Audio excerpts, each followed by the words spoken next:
Bonjour à toutes et à tous. Avec la chevelure de Guy de Maupassant, nouvelle écrite en 1884, nous sommes en présence d'un texte d'une très grande puissance, à la fois dans l'écriture, comme d'habitude chez Maupassant, mais aussi dans la conduite même de l'histoire. Pour être très rapide, évidemment je vous conseille d'abord d'aller voir la nouvelle. C'est l'histoire d'un homme qui découvre dans le compartiment d'un meuble qu'il a acheté, d'un meuble ancien, une chevelure. Et finalement, cette nouvelle est une sorte de compromis, de réduction, de compression entre deux nouvelles précédentes. Évidemment, on pense à la nouvelle Apparition, on pense également à la nouvelle Lui, deux nouvelles dont il semblerait que Maupassant ait puisé quelques thématiques. À ceci près que dans Apparition, nous avons affaire à une femme connue, finalement. Il s'agit d'une femme défunte, la femme d'un ancien ami. Donc cette femme, nous la connaissons. Par rapport à lui, c'est un peu différent. Lui, c'est également l'histoire d'une présence qui se dérobe finalement à la compréhension, à ceci près que la présence de lui est une présence totalement inconnue. Nous ne savons pas qui se trouve dans le fauteuil. Avec la chevelure, c'est un peu différent. Nous sommes confrontés, le narrateur est confronté donc à une chevelure, mais la chevelure d'une femme dont on ne sait rien. Le narrateur du même se met à supposer, s'agit-il d'une femme qui aurait perdu sa chevelure suite à la vengeance d'un mari jaloux? Cette chevelure serait-elle le résultat d'une mise au couvent? Peut-être plus effroyable encore, la conséquence d'une mise au tombeau. Donc finalement, nous sommes sur ce lien très étroit entre le connu et l'inconnu, la présence et l'absence, beaucoup plus que dans les nouvelles précédentes. Ce lien entre la présence et l'absence, c'est peut-être quelque chose que j'ai essayé, avec mes maigres moyens, de traduire dans les illustrations. Alors si je reprends mon petit cahier des illustrations, des tests, des préparations, tiens, là on tombe sur Schopenhauer. J'aimais pas mal ça, cette étude-là était pas mal, celle-ci, de Schopenhauer sur son lit de mort. Voilà, pour en arriver à la présentation globale. Apparition. Et puis alors voilà, Mère au monstre. Par exemple, si je prends l'étude préparatoire de lui, au début, j'avais pensé faire l'homme dans le fauteuil, la tête penchée sur la gauche, le bras droit pendant dans le vide devant la cheminée. Au début, j'avais simplement pensé à ça. J'avais également pensé à, par la suite, finalement, plus décaler la chose, mettre le fauteuil près du feu et avoir une vision plus plongeante avec le lit au premier plan, le lit dans lequel se trouve le narrateur, contemplant cette apparition fantomatique. Alors si je prends les résultats, au bout du compte, donc depuis Apparition, où là nous avons une présence réelle, la présence de la femme, donc il était assez normal d'avoir une illustration relativement réaliste, forcément on bascule à quelque chose d'un peu plus abstrait, du projet à la réalisation finale. D'abord l'homme seul, puis finalement quelque chose de plus éloigné, de plus lointain, de moins accessible.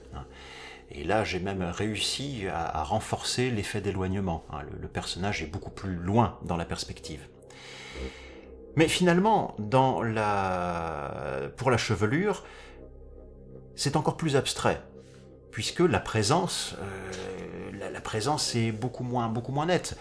Dans l'idée de l'esquisse originale, simplement la fenêtre, l'homme assis dans sa cellule, en train de regarder l'ombre. Au début, je pensais même pas je pensais faire une ombre toute bête et placer une sorte de chevelure ici, comme une sorte de décoration, de motif presque art déco sur le côté. Finalement, je me dis tiens, et pourquoi pas utiliser l'ombre du personnage comme étant elle-même une tresse, l'homme obsédé au point de voir partout la présence de cette absence.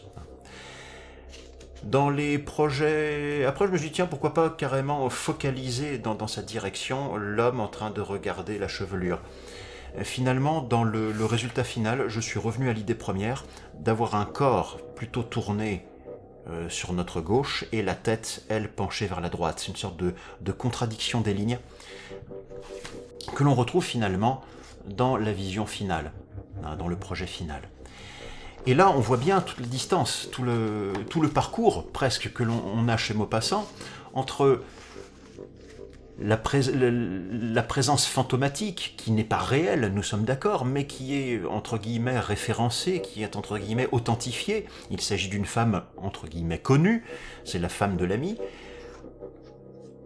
On en arrive à la présence plus abstraite de cet autre dont on ne sait pas grand-chose, c'est peut-être même le double du narrateur. On en arrive enfin au comble de l'abstraction, au comble de la présence-absence de cette femme dont on ne sait rien.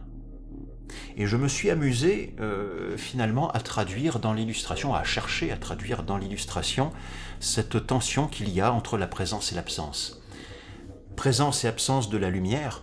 Ici, la lumière, simplement blanche, n'est évoquée que par les ombres. Les ombres finalement qui se tapissent en quelque sorte autour de la fenêtre, ombre que l'on retrouve sur le personnage et bien sûr dans l'ombre même de la chaise. Mais finalement tout est inversé. Il y a partout ce rapport de la présence et de l'absence, même dans le regard. Si vous voyez bien, les yeux ne sont pas des yeux. J'essaie de le rapprocher au mieux de la caméra, s'il arrive à faire à peu près une mise au point correcte. Les yeux, en fait, ne sont pas des yeux. Le noir est blanc et le blanc est noir. Tout est ici inversé.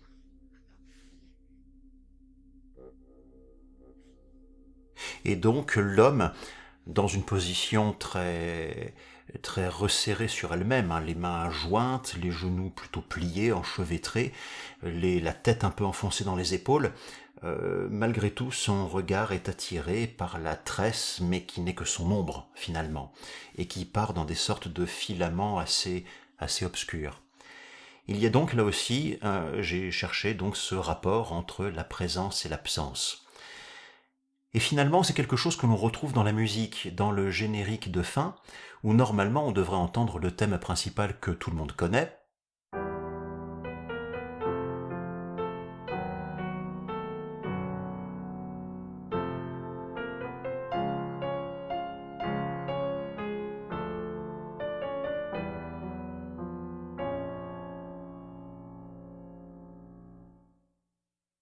Mais cette fois-ci, on entend uniquement la succession harmonique, et plus du tout la mélodie.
Voilà comment j'ai essayé, et par la musique et par le dessin, de traduire l'idée centrale, l'idée forte de cette magnifique nouvelle.